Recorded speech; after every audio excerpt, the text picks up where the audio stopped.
Let me be blunt with you. If a woman is opening up and telling you her problems, she's not just venting. She's testing something in you. She's showing you a side of herself she doesn't show everyone. And if you don't know what that actually means, you're going to completely misread her and maybe even push her away without realizing it. Most men think women just complain. They think when we bring up our struggles, it's because we want someone to fix them or give us advice. But here's the truth. When a woman shares her problems with you, she's actually letting you into her emotional world. And for women, that's a big deal. Because trust me, we don't do that with just anyone. Now here's where it gets interesting. What we want in that moment is not what most men think. You don't need to solve it. You don't need to give her a long lecture, and you definitely don't need to get frustrated or dismiss it.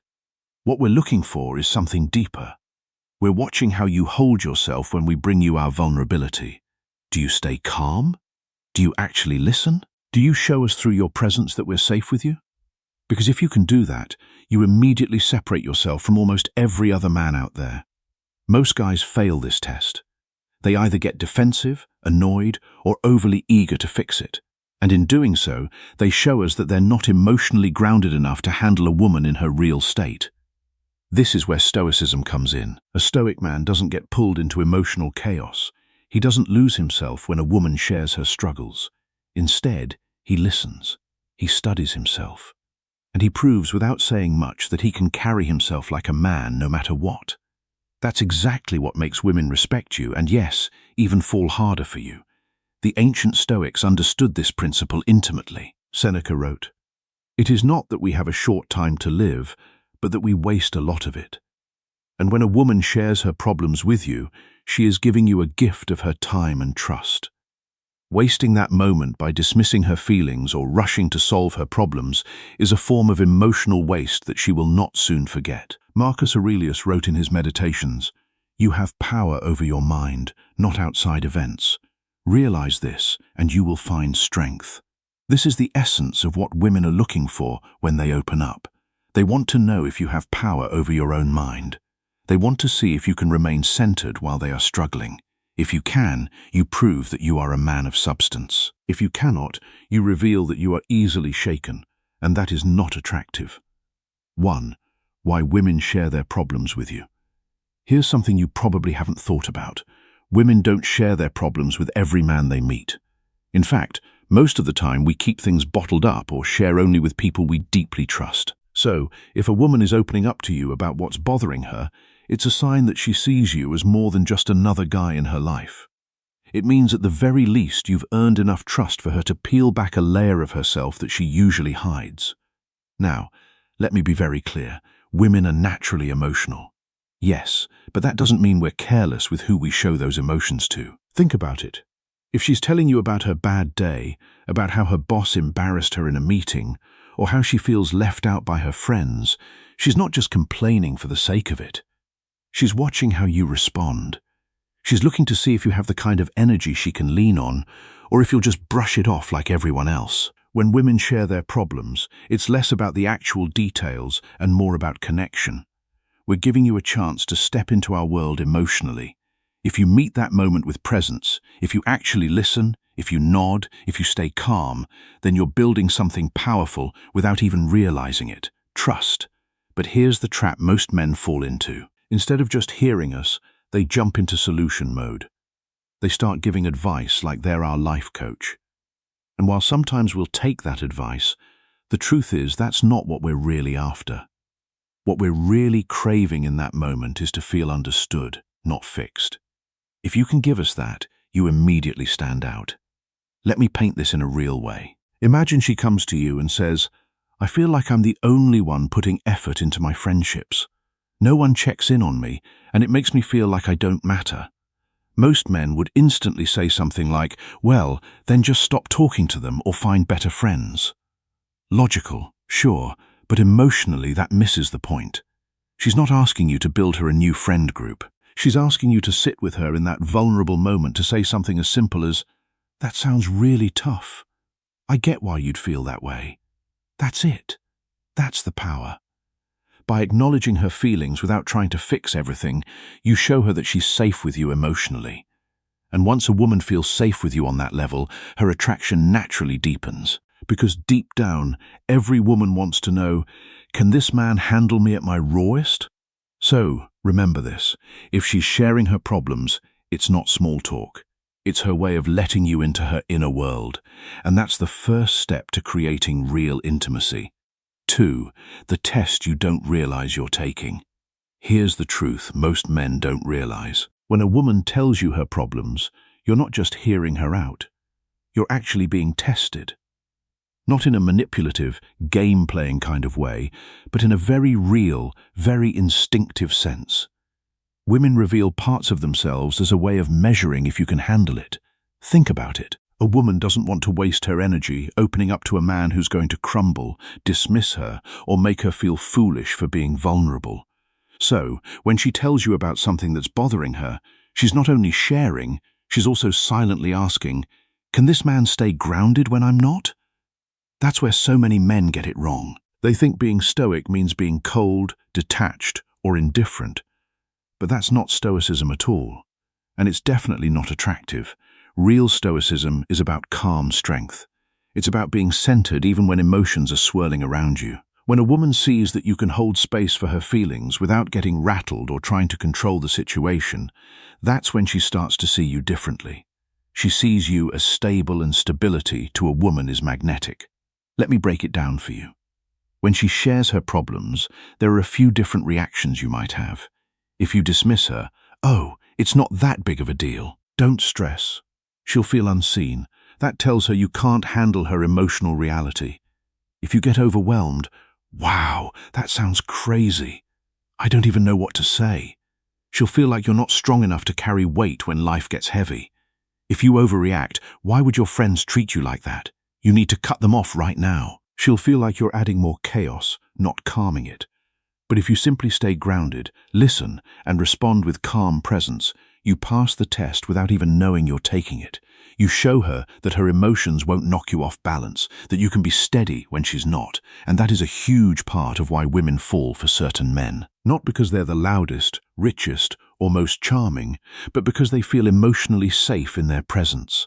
Epictetus taught, it's not what happens to you, but how you react to it that matters. This is the essence of the test. When she brings you her problems, the problem itself is not what matters. Your reaction is what matters. And if you can react with calm presence, you pass the test every single time. 3. Why listening beats solving every time. This is one of the biggest mistakes men make with women, and honestly, it's not your fault. Men are wired to solve problems. If something's broken, you want to fix it. If someone's hurting, you want to find the fastest solution. That's how most men show care. But here's the part you need to understand. When a woman tells you her problems, she's usually not looking for a solution. She's looking for connection. I know that sounds counterintuitive, but let me explain from a woman's perspective.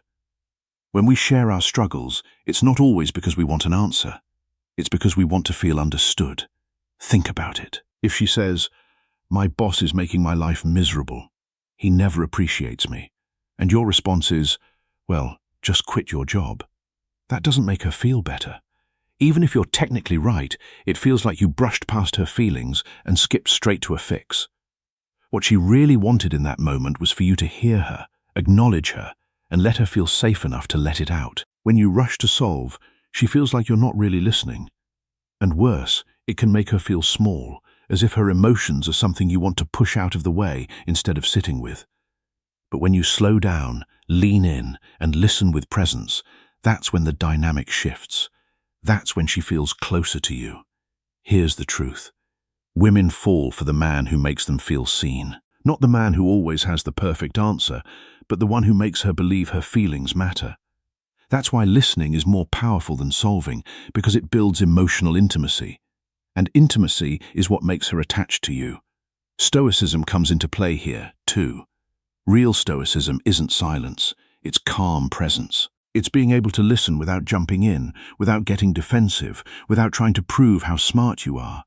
It's simply being there, grounded as she unloads what's on her chest. You'd be surprised how often women end up solving their own problems just by talking them out. What they needed wasn't your solution, it was your presence.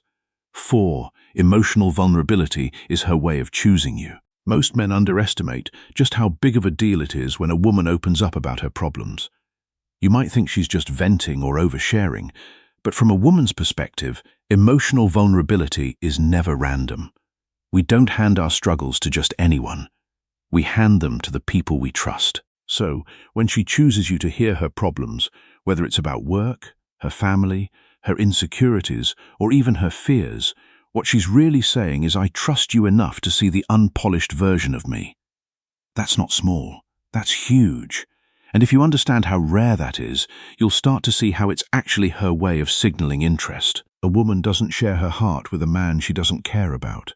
She might laugh with strangers, flirt a little with someone she finds attractive, but when she shows you the messy parts of her life, that's a doorway into intimacy. It's her way of choosing you, even if she doesn't come out and say it directly. Here's where most men mess this up. They treat her vulnerability as either a burden or as background noise. They roll their eyes internally thinking, here we go again, more drama. Or they listen half-heartedly waiting for her to finish. When you do that, you miss the moment. You make her feel foolish for letting her guard down. And once a woman feels unsafe with her emotions, she won't open up again. She'll shut down, and you'll lose access to the most important side of her, her true self. Now, from a Stoic perspective, here's what you need to realize. Your role is not to be emotionally reactive with her, but to be steady. That doesn't mean cold or detached. It means being the grounded presence that can hold space for her without judgment. If she's upset, you don't have to mirror her chaos. If she's anxious, you don't have to absorb her anxiety. Instead, your calm energy reassures her. It tells her, you can fall apart here, and I'll still be standing strong. This is the essence of what women are looking for. They don't need a man who becomes a mess when they are a mess. They need a man who can be the eye of the storm while they are in the chaos. That is what makes them feel safe. And safety, for a woman, is one of the most powerful aphrodisiacs there is. 5. When she shares, she's inviting you close. When a woman tells you her problems, it's rarely about just wanting to talk. What she's really doing is extending an invitation. She's saying, here's a piece of me most people don't get to see. Do you want to come closer, or are you going to stay on the surface? The way you respond to that moment determines whether she feels drawn to you or disappointed by you. Let me paint a picture. Imagine a woman telling a man about how her boss embarrassed her at work, made her feel small in front of colleagues, and now she's doubting herself. She's sitting across from him, speaking quickly, trying to make sense of her emotions. In that moment, she doesn't need him to jump in with, you should have said this, or here's what I would have done. What she wants is for him to look at her, really see her, and say something simple like, that must have been hard, but you're stronger than you think. Now, notice what happened there. He didn't try to fix her problem. He didn't minimize it by saying, it's not a big deal. He didn't make it about himself. He held space, validated her feelings, and then gently reminded her of her strength. That's not weakness. That's not being her emotional babysitter. That's being a man who knows how to show steady presence without losing himself in the process. And here's the part most men miss. When she shares like that, it's her way of drawing you deeper into her world. Women bond through vulnerability. If she lets you in emotionally, it's her quiet way of telling you that she's open to letting you in physically, mentally, spiritually, all of it. But if you shut her down, brush it off, or act disinterested, she instantly feels a wall. She'll start to second-guess opening up again, and the attraction she felt, it fades.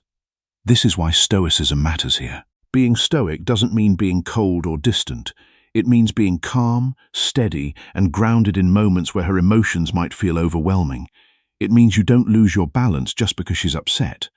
When you can hold your frame while still being present, she feels safe. And safety for a woman is one of the strongest precursors to desire. 6. Don't fix her, ground her. One of the biggest mistakes men make when a woman shares her problems is trying to fix them. I get it. Men are natural problem solvers.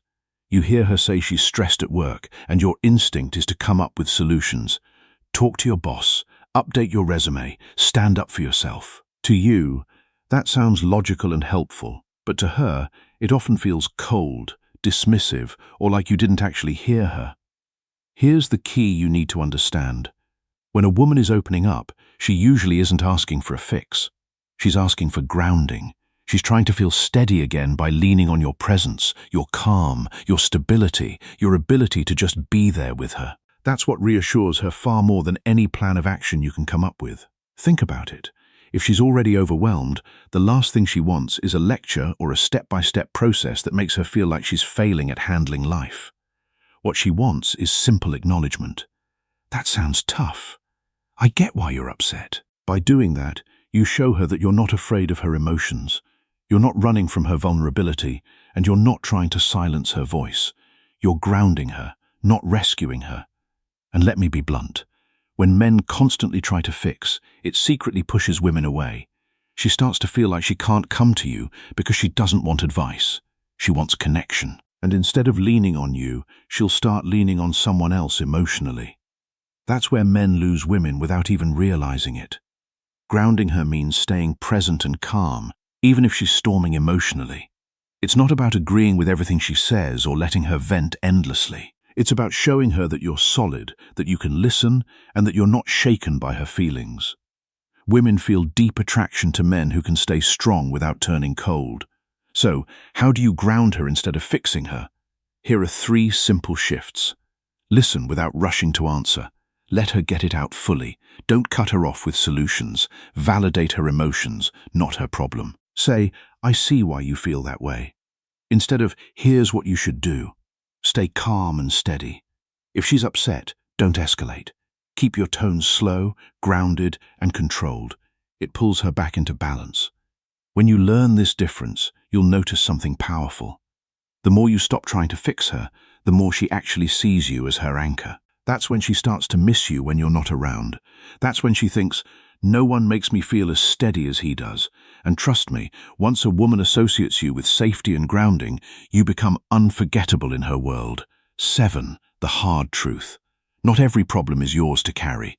Here's something most men don't want to hear, but absolutely need to. Just because a woman shares her problems with you doesn't mean you're responsible for solving them, carrying them, or letting them weigh you down.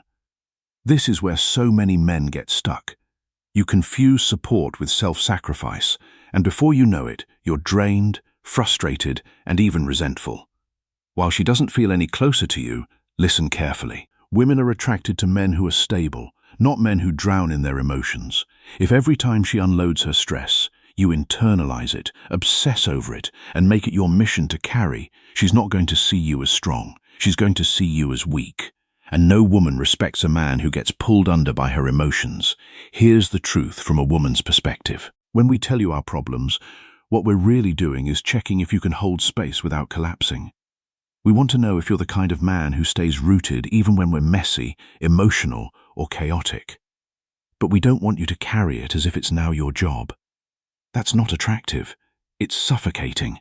This is where Stoicism becomes essential. Stoicism doesn't mean being cold or distant.